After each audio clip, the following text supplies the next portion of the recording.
예, 오늘은 우리 금요일이기 때문에 우리 특별한 주제를 가지고 우리 강좌를 지금 개설하고 있는데요.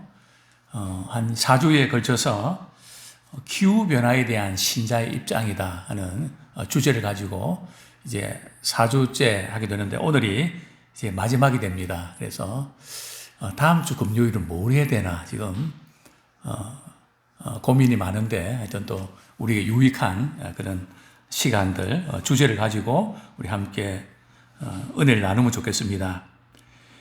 예, 오늘은 우리 환경 문제에 대해서 우리 신자는 어떻게 참여해야 되는가. 오늘 우리 로마서 8장 19절에서 23절 말씀을 보면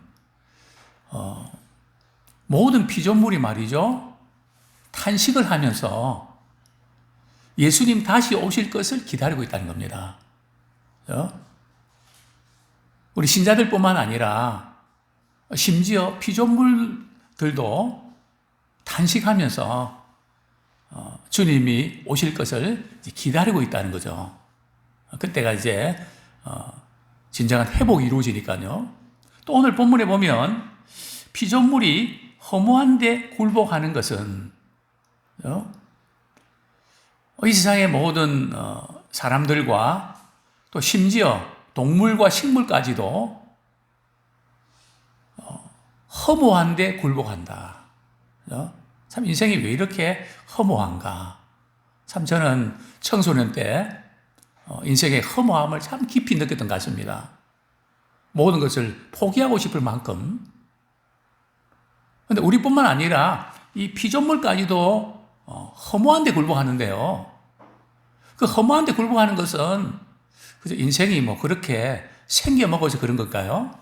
오늘 성경 말씀 보면 바로 그것이 굴복게 하시는 이로 말미암는다는 거죠. 하나님께서 우리 하여금 허무한데 굴복하는, 참 우리 인생이 허무할 수밖에. 왜요?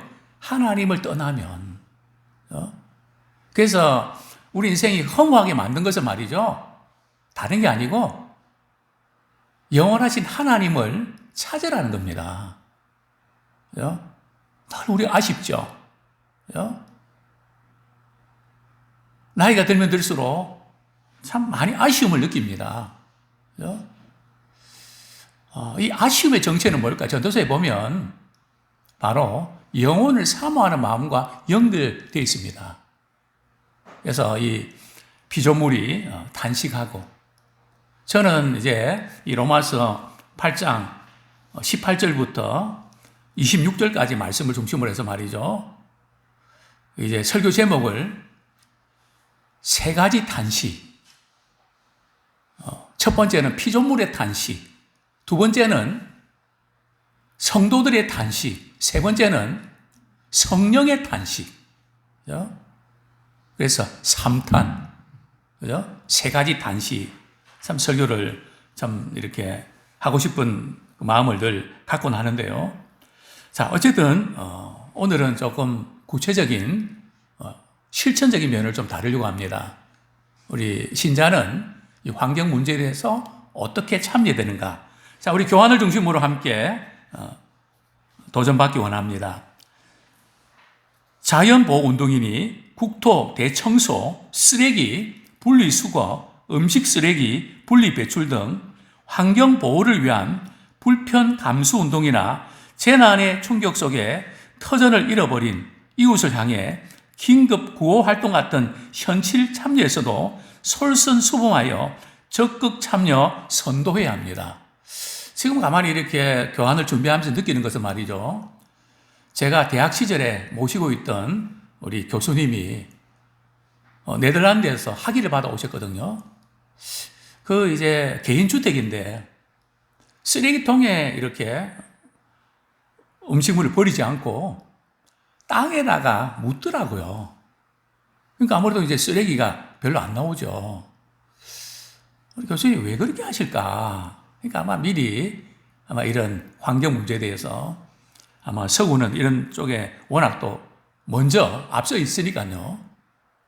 그것을 늘 이제 실천하셨습니다. 그런 일환이 벌써 그게 몇 년입니까? 제가 대학 시절 때니까요. 그때부터 이제 이런 환경 문제에 아마 신경을 썼던 것 같습니다. 자, 계속해서요. 이런 사랑의 필드를 통해 복음 전도의 문을 열고 영적 환경을 효과적으로 정화할 수 있는 기회가 되기 때문이다. 이런 것을 통해서 영적 전화에 영적 환경을 정하는데 기회가 된다는 거죠. 얼마 전 신문에 아시아의 몇몇 공업화된 나라의 환경 오염 실태를 꼬집으면서 타산지석으로 삼아야 한다고 입을 모았습니다. 그런데 공업화가 아주 안 된 아프리카나 아시아의 몇몇 나라를 가보면 꼭 공업화 문제만이 환경 문제의 요인이 아님을 금방 알 수 있습니다. 다시 말씀드리면 지금 서구라든지 좀 이렇게 산업 개발이 된 거기는 그로 인해서 환경 오염이 됐다고 하지만 좀 개발이 안 된 그런 지역은 이 환경 문제가 훨씬 더 심각하다는 겁니다. 병도 많고요. 세균 감염으로 죽어가는 아이들도 많고요. 제가 동남아시아에 교회를 세우는데 강력한 도전을 받았던 이유가 말레이시아의 가장 원시림에 가까운 그 동네에 제가 갔다가 어느 집에 이렇게 과자를 이렇게 선물로 주기 위해서 나무 문을 열었는데 그 어머니가 이렇게 가슴에 그 젖에 이렇게 물려있다, 젖을 묻다가 이제 젖이 안 나오니까 그냥 죽은 그 아이를 안고 슬픔에 잠겨있는 그 눈물방울이 오랫동안 제 가슴 속에 지워지지 않았습니다. 참 그런 어려운 그런 자연 환경은 좋은 것 같은데도 그냥 아이들이 세균 감염된 거기서 놀다가 12명을 낳으면 3분의 1만 살고 3분의 1은 다 죽는다는 겁니다. 그 참 부모가 그 아이가 죽을 때 그 아픔이 얼마나 크겠습니까? 그래서 저희들이 플라스틱으로 된 그런 미끄럼틀을 선물로 해준 적이 있는데요. 이런 개발이 덜 된 그 나라는 그 나무로 불 때우고 그러면서 더 환경이 좋지 않은 그런 경우들을 보게 된다는 거죠. 환경 오염과 생태계 파괴 문제가 전 세계적으로 심각하게 대두되기 시작한 것이 어제 오늘의 이야기가 아닙니다. 자, 첫 번째로 환경 문제가 왜 생기는 것일까요? 학자들은 환경 문제의 원인을 토지 이용 증대로 인한 생태계의 파괴, 에너지 수요 증대로 인한 대기 오염의 증대, 수자원 이용 증대에 따른 하천 수질 오염, 유독 화학물질의 사용 증가, 폐기물 증가로 인한 해양 오염 등을 문제로 제기합니다. 특별히 저는 이렇게 동해안에 가면 횟집들 보게 되거든요. 그 우리나라의 이 횟집들을 이렇게 보게 되면 바다하고 너무 가깝습니다. 외국 같은 경우는 쓰나미나 이렇게 파도가 치면 말이죠. 나무를 심어서 한번 이렇게 막아주고 거리를 두고 이제 횟집을 해야 되거든요. 근데 우리나라 같은 경우는 만약에 쓰나미 오게 되면 큰일 납니다. 또 우리나라의 아파트, 그죠? 지진이 나지 말아야 되지만, 본래 아파트는 딱 기울어 갖고 말이죠. 꼭대기에서 딱 기울어 갖고 그 면적이 나와야 되거든요. 그 모범적인 그 아파트가 여의도 시범 아파트입니다. 딱 눕혀 갖고 말이죠. 딱 그게 있어야 되는데, 지금 우리나라 땅이 좁다 보니까 말이죠. 아파트 공장처럼 보입니다. 저는 늘 그게, 만약에 우리나라에 지진이 나면 어떻게 될까? 참 걱정이 많이 듭니다. 어쨌든, 여러 가지 이런저런 문제들이 많이 있는데요. 계속해서요. 지구촌 전체로 볼 때는 오존층의 소멸로 대책이 없는 온실 효과와 제트 기류나 대기 오염에 의한 스모그층으로 태양열이 차단되어 지구가 싣고 있다는 양산 효과, 산성비, 국제분쟁, 지구를 초토화시키는 사막화 현상 등은 전혀 예측 불허의 처절한 현상을 몰고 올 것이라고 보고합니다. 지난해 어느 날 갑자기 불어닥친 엘니노 현상의 열풍으로 뜰에 심겨두던 채소가 불과 수분 만에 모두 다 죽어버렸습니다. 지난 연말에는 지구에서 일어나는 자연재해 역사에 남을 끔찍한 쓰나미 재앙이 남아시아 해변의 모든 것을 앗아갔습니다. 우리의 생존을 위협하는 자연 환경의 문제들은 이제 먼 뉴스가 아니라 바로 우리 자신의 문제로 가까이 다가와 있습니다. 환경 문제와 관련한 가장 근본적인 질문은 환경 문제가 왜 어디에서 발생하였는가 하는 것입니다. 사실 이 서울의 이 공기가 말이죠. 정말 안 좋습니다. 어떻게 아느냐고요? 이렇게 외국의 선교사님들 이렇게 가서 보면 와이셔츠를 며칠간 입습니까? 어떤 분은 그렇게 이야기합니다. 한 3일이나 일주일 입습니다. 우리나라는요, 하루 이상 못 입습니다. 그죠? 그리고 이제 뭐 이렇게 식사할 때도 손을 씻으면 얼마나 그게 더러운지. 하여튼 서울의 지금 오염 지수가 심각하고, 특별히 아토 피부로 고생하는 분들은 그냥 해외 나가면 공기 좋은 데 가면 낫는 그런 이야기를 많이 하는데요. 어쨌든 참 이런 환경 문제는 심각한데요. 자, 동국대 오홍석 교수는 기존의 기독교적 자연관에 대한 근본적인 수정 없이 환경 문제의 해결 운운하는 것은 하나의 시도일 뿐 동양의 고대 종교에서 지혜를 받아들이시면 안 된다. 그분들 이렇게 지적하죠. 땅을 정복하라 그러니까 이 자연을 파괴하고 이렇게 했다는 거죠. 그래서 기독교 때문에 자연 환경이 파괴됐다. 이렇게 주장하고 그렇게 책임론을 이렇게 제기하는 분들이 있습니다.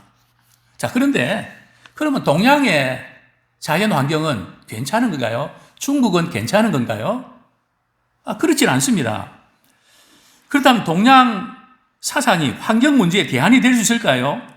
유불선이 융성하는 아시아권에 있는 몇몇 나라들에는 환경 문제에 초연한가요? 환경 오염의 예는 수도 없이 많습니다. 동양 사상이 결코 대안이 될 수 없습니다. 인간은 하나님의 말씀에 불순종으로 그에게 맡겨진 아름다운 정언을 빈민굴로 만들었다고 성경은 말합니다. 문제는 하나님께 있지 않고 사람에게 있습니다. 자, 두 번째로 누가 이 환경 문제에 답을 줄 수 있을까요? 성경은 환경 문제에 대해서 공업 발전이니 에너지 사용 증대 같은 피상적인 데서 원인을 찾지 않습니다. 성경은 우리 내가 그 부분 같이 읽겠습니다. 시작. 내가 땅은 너로 인하여 저주를 받고 너는 종신토록 수고하여야 그 소산을 먹으리라. 땅이 내게 가시덤불과 엉겅퀴를 낼 것이라. 그죠? 이게 땅이 지금 이렇게 황폐된 근본적인 이유는 인간의 죄 때문이라는 거죠. 하나님과의 관계가 깨어지면서 이제 땅은 병들기 시작했다는 거죠. 농사를 한 번이라도 지어 보신 분은 이 말씀이 실감날 것입니다. 죄로 인한 하나님과의 부조화는 인간과 인간 사이, 그리고 인간과 자연의 부조화를 가져왔습니다. 지구촌의 어느 인생, 어느 사상, 종교에서도 이 환경 문제에 해답을 기대할 수 없습니다. 오직 내가 라고 말씀하신 창조주 하나님만이 하실 수가 있습니다. 하나님의 구원의 손길만이 환경 문제의 답을 줄 수 있습니다. 자, 세 번째로 환경 문제에 대해 신자는 어떻게 참여해야 할까요? 좀 실제적인 부분인데요. 그리스도인은 영적인 환경이든 자연 환경이든 정치 환경, 사회, 교육 환경이든 삶의 전 영역에서 청지기 사명을 감당해야 됩니다. 요즘 이렇게 교육 환경이 너무나 힘이 들어서 계속해서 교사들의 극단적인 선택의 소식들이 들려서 참 마음이 아픕니다. 뭐 사연은 비슷합니다. 교육 환경이 너무나 안 좋은, 그래서 웬만하면 교사를 그만두라고 하는 이런 분위기들이 창출되고 있는데, 어쨌든 모든 이 환경들은 참 좋지 않습니다. 성경은 계속해서 죄로 인해 모든 자연 환경이 부패 조직에 연결되어 고통받고 있다고 말합니다. 로마서 8장 우리 19절부터 우리 23절까지 우리 한번 같이 읽겠습니다. 시작. 피조물이 고대하는 바는 하나님의 아들들이 나타나는 것이니 피조물이 허무한데 굴복하는 것은 자기 뜻이 아니요 오직 굴복하게 하시는 이로 말미암음이라. 그 바라는 것은 피조물도 썩어짐의 종노릇 한 데서 해방되어 하나님의 자녀들의 영광의 자유에 이르는 것이니라. 피조물이 다 이제까지 함께 탄식하며 함께 고통을 겪고 있는 것을 우리가 아느니라. 그뿐 아니라 또한 우리 곧 성령의 처음 익은 열매를 받은 우리까지도 속으로 탄식하여 양자될 것 곧 우리 몸의 속량을 기다리느니라. 환경 문제의 최상의 해결책은 하나님과의 관계 회복입니다. 신자들은 복음을 전함으로써 구원과 하나님 나라의 회복이라는 목표에 정진해야 합니다. 자, 환경 오염의 실상, 피조물의 이 고통에 대해서 몇 가지 오염이 얼마나 깊이 파고들고 있는가를 한번 살펴보겠는데, 첫 번째는 물의 오염입니다. 산업화로 인한 공장 폐수와 도시 집중화로 인한 과다한 생활 폐수는 수질 오염과 식수의 고갈을 야기하고 있습니다. 지금 중국은 사실 식수 문제가 심각합니다. 그래서 댐을 이렇게 세우고 막 그러는데요. 우리나라도 사실은 이 물 부족이, 물이 부족한 나라거든요. 전국의 공장 건립과 농약의 과다 사용, 지하수 굴착 공사 등으로 인해 지하수가 오염되고 폐수와 농약 등은 빗물과 농업용수에 의해 강과 바다로 들어가 하천과 연안을 오염시키기도 합니다. 요즘도 이렇게 지하수 이렇게 또 어디 물이 좋다고 해서 물 떠다 와서 이렇게 먹나요? 요새는 그런 게 없는 것 같아요. 전부 다 코스코 가서 말이죠. 물을 그냥 박스채로 사다가 말이죠. 아니면 정수기를 쓰거나 뭔가 이제 물 문제도 이제 이렇게 신경을 많이 쓰는 시대가 된 것 같습니다. 특히 산업공단에서 나오는 폐수의 유입과 기름의 유출, 하천과 육지 오염물질의 유입 등으로 바다는 더욱 황폐화되고 있고 납, 수은, 구리, 아연, 카드뮴 등과 같은 중금속은 어패류를 심하게 오염시키고 먹이 사슬을 통해 물고기를 거쳐 인간에게로 전이됩니다. 제가 요즘 이제 이렇게 건강 문제에 관심 있는 우리 목사님들과 대화 나누면 우리 인체에 이 중금속으로 인해서 건강에 무리가 많이 생긴다고, 중금속이 많이 쌓였다고, 그 중금속이 이렇게 부분을 약화시키게 된다는 이야기를 듣곤 합니다. 화석 연료에 먹이 사슬을 통해 물고기를 거쳐 인간에게로 전이됩니다. 그런데 이제 이 먹이 사슬이 말이죠, 이렇게 몇 과정을 전이되면서 안 좋은 영향은 엄청 강해지거든요. 이게 이제 문제입니다. 새가 먹고 말이죠, 또 이렇게 고기가 먹고 이렇게 해서 어쨌든 그것이 우리가 먹을 때에 정말 안 좋은 아마 그런 성분이 들어온다 그러는데요. 화석 연료의 과다한 소비로 발생하는 산성비는 생태계에 미생물을 죽이며 호수와 강물을 산성화시키므로 물에 사는 생물을 위협합니다. 자, 두 번째, 토양의 오염. 땅은 산업 쓰레기의 무단 투기 등으로 납이나 카드뮴 같은 중금속으로 오염되었습니다. 비료나 농약의 과도 사용으로 토지는 산성화되었습니다. 오염된 토지에서는 농작물이 병충해나 냉해에 약하고 독성 물질을 함유하게 됩니다. 셋째, 우리 공기의 오염. 자동차의 배기가스, 각종 산업시설의 매연, 또 유독가스, 분진은 스모그 현상을 일으키고 모든 피조물이 숨쉬기조차 곤란한 오염된 공기를 만들고 있습니다. 자동차 배기가스 등으로 인해서 대기 중에 오존이 많이 생성되면 호흡기에 장애를 일으킵니다. 그리고 이 오염된 공기는 인간에게는 피부병, 호흡기 질환을 발생케 하고 농작물에게는 성장을 저해하는 요인을 만듭니다. 제가 코로나 시대에 말이죠, 제 몸에서 나타나는 현상 가운데 코로나 때문에 없어진 게 하나 있다면 알레르기로 인해서 기침입니다. 한번 기침을 하면 말이죠, 그냥 막을 수가 없는, 참 기침도 힘들더라고요. 진이 빠지는. 근데 이제 마스크를 쓰니까 그게 이제 나아버린 것 같아요. 그렇습니다. 또 대기로 방출된 오염물질 등은 햇빛을 받아 광학 반응이나 피나 안개와 결합하여 산성 안개를 만들어 2차 오염 현상을 내기도 합니다. 지구 성층권의 오존층은 파괴되어 지구 생명이 자외선에 직접 노출이 되면 동식물의 세포가 죽을 뿐 아니라 인간에게는 피부암, 백혈병, 백내장 등의 질병을 일으키기도 합니다. 자, 네 번째로 자원의 부족과 오염입니다. 식량 자원은 날이 갈수록 부족하고 식량의 생산과 유통 과정에서 농약과 화학 첨가물 등에 의해 오염된 먹거리는 우리 몸속에 축적이 되면서 인간의 생명을 위협하고 있는 실정입니다. 에너지 자원도 날이 갈수록 부족해지고 있습니다. 수십 년 후면 현재 가장 중요한 에너지 가운데 하나인 석유는 완전히 고갈이 된다고 합니다. 그래서 아마 이제 휘발유나 또 경유, 이 차는 오래 가지 못할 겁니다.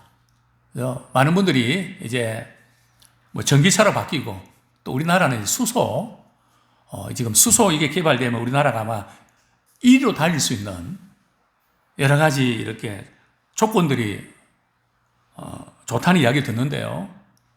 어쨌든 지금 우리나라가 이제 이렇게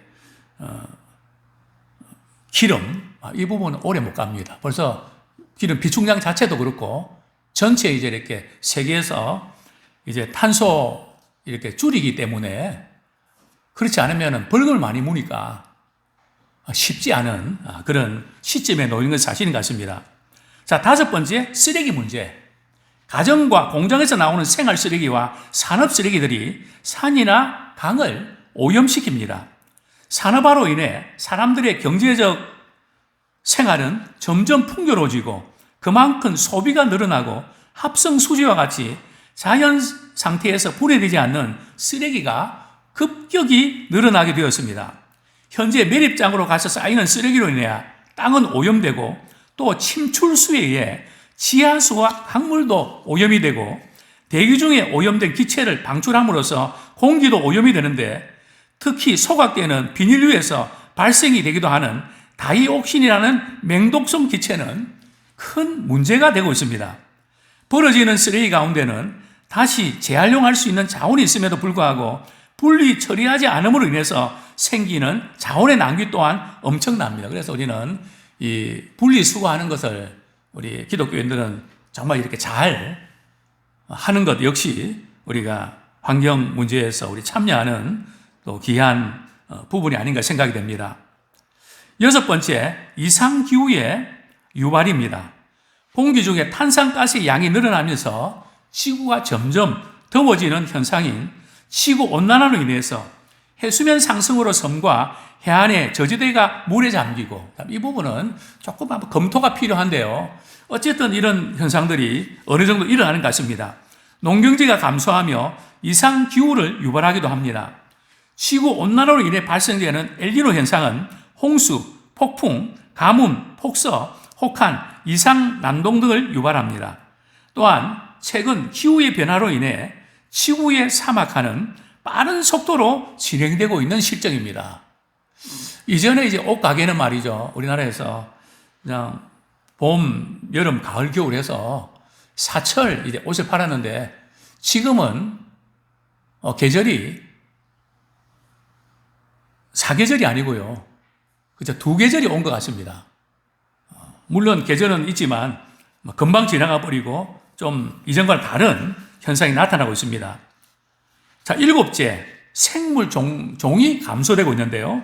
지구의 온난화, 산성비, 오존층 파괴는 동식물의 멸종과 변종화, 기형아 현상을 가져와 결과적으로 지구상의 생물들의 생명을 위협합니다. 더욱이 인간이 만들어내는 화학물질 중에 독성 물질들은 먹이의 순환 법칙에 따라 온 지구에 확산됩니다. 환경 호르몬도 그 중에 하나로서 생식 기능을 마비시키고 면역 체계를 파괴함으로써 다양한 생물종의 멸종을 재촉하고 있습니다. 환경 오염에 더 약한 먹이 단계의 하급 생물이 피해를 입으면 상급 생물은 직접적인 피해가 없더라도 에너지 피라미드의 법칙에 따라 자동적으로 간접적인 피해를 입게 되고 어떤 생물의 멸종은 곧 바로 다른 생물들의 생존에 위협이 되어 결국은 인간이 피해를 볼 수밖에 없는 것입니다. 요즘 특별히 우리 교회 건물에 언제부터인가 이 벌이 많이 있습니다.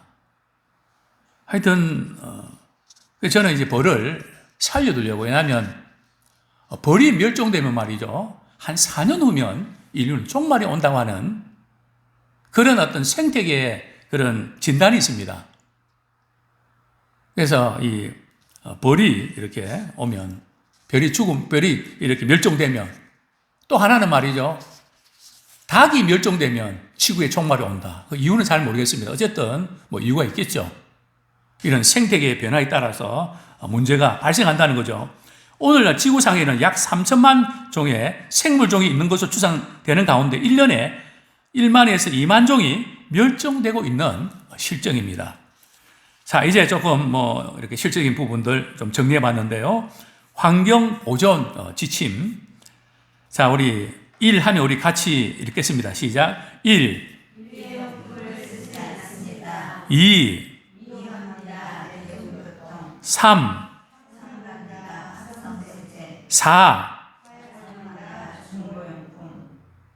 5. 예, 우리 같이 한번 읽겠습니다. 이게 녹음이 되는데. 예, 우리 같이 한번 읽겠습니다. 다시 한번 1부터 시작. 1. 일회용품을 쓰지 않습니다. 2. 이용합니다. 대중교통. 3. 상갑니다. 합성세제. 4. 사용합니다. 중고용품. 5. 오늘도 물, 전기를 아껴 씁니다. 6.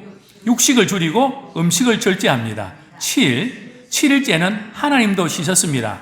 바쁘게 살지 않습니다. 8. 팔지 않습니다. 소비 광고에 한눈을.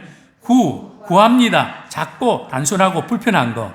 10. 십자가 예수님처럼 겸손합니다. 11. 십시일반으로 이웃을 돕습니다. 12. 1년 12개월 성실히 신앙생활합니다. 끝으로 이제 우리 기아 대책에서 지금 이제 불편 액션 실천 사항 이렇게 캠페인을 벌이고 있는데요. 그중에 이제 몇 가지를 소개해 드립니다. 일회용컵 쓰지 않기. 차 트렁크 짐 줄이기. 왜냐하면 차 트렁크에 짐이 많으면 에너지 소모가 그만큼 많거든요. 불필요한 그런 짐들을 이렇게 줄이라는 거죠. 그리고 음식물 쓰레기 줄이기. 그 다음에 밀가루 음식 줄이기. 왜냐하면 이 밀가루를 만들면서 말이죠, 탄소를 많이 배출할 수밖에 없거든요. 빵을 만들고 이러면서. 그래서 밀가루 음식 줄이기. 그 다음에 잘 때, 외출할 때 전원 뽑기. 우리가 전원 안 뽑아놓으면 전기가, 미미한 전기가 흐른다 그러잖아요. 그걸 다 뽑아둘 때. 그 다음에 플라스틱 사용 줄이기. 우리가 플라스틱 사용을 너무 많이 하는 그런 문화인 것 같습니다. 냉장고에 보면 너무 많은, 그래서 플라스틱 사용 줄이기. 그 다음에 친환경 나눔 가게 찾아보고, 어쨌든 친환경을 위해서 우리가 힘쓰는 우리가 되기를 소원합니다.